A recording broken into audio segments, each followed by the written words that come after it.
पितृपक्ष में पड़ने वाली एकादशी तिथि को इंदिरा एकादशी के नाम से जाना जाता है। इस दिन व्रत और पूजन के साथ व्रत कथा का पाठ करना वाजपेयी यज्ञ के समान फल प्रदान करता है। इंदिरा एकादशी का व्रत विशेष रूप से पितरों की आत्मा की शांति के लिए रखा जाता है। पौराणिक मान्यता है कि इस दिन विधि पूर्वक व्रत करने से, पितरों के निमित्त श्राद्ध और दान करने से पितरों को मोक्ष की प्राप्ति होती है और उन्हें मुक्ति मिल जाती है। इंदिरा एकादशी व्रत कथा का वर्णन महाभारत में स्वयं भगवान श्री कृष्ण ने किया था। आइए जानते हैं इंदिरा एकादशी की व्रत कथा। सतयुग में इंद्रसेन नाम के एक राजा माहेश्वती नामक क्षेत्र पर शासन किया करते थे।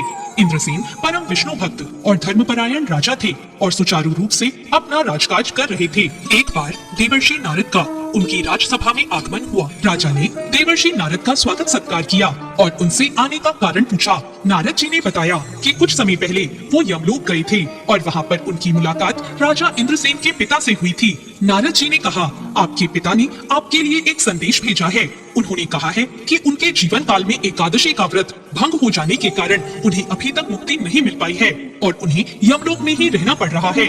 उन्होंने कहा कि जाकर मेरे पुत्र और संतति से कहिएगा कि यदि वो अश्विन कृष्ण पक्ष की इंदिरा एकादशी का व्रत रखें तो उसके भाग से मुझे मुक्ति मिल जाएगी। नारद मुनि की बात सुनकर राजा इंद्रसेन ने व्रत करने का विधान पूछा और व्रत करने का संकल्प लिया। राजा ने पितृपक्ष की एकादशी तिथि पर विधि पूर्वक व्रत का पालन किया और अपने पितरों के निमित्त मौन रहकर ब्राह्मण भोज और गौदान किया। इस प्रकार राजा इंद्रसेन के व्रत और पूजन के भाग से उनके पिता को यमलोक से मुक्ति मिली और उन्हें वैकुंठ लोक की प्राप्ति हुई। उस दिन से ही इस व्रत का नाम इंदिरा एकादशी पड़ गया और इंदिरा एकादशी के व्रत करने के पुण्य के कारण राजा इंद्रसेन को भी अपनी मृत्यु के बाद स्वर्ग लोक की प्राप्ति हुई थी। पितृपक्ष में पड़ने वाली इस इंदिरा एकादशी के व्रत से पितरों को मुक्ति मिल जाती है और आपको उनका आशीर्वाद। इंदिरा एकादशी के दिन सुबह जल्दी उठकर स्नान करने के बाद सूर्य देवता को अर्घ दें, फिर भगवान विष्णु का ध्यान करके व्रत का संकल्प करें। अपने पितरों को याद करते हुए भगवान विष्णु की तस्वीर पर गंगा जल,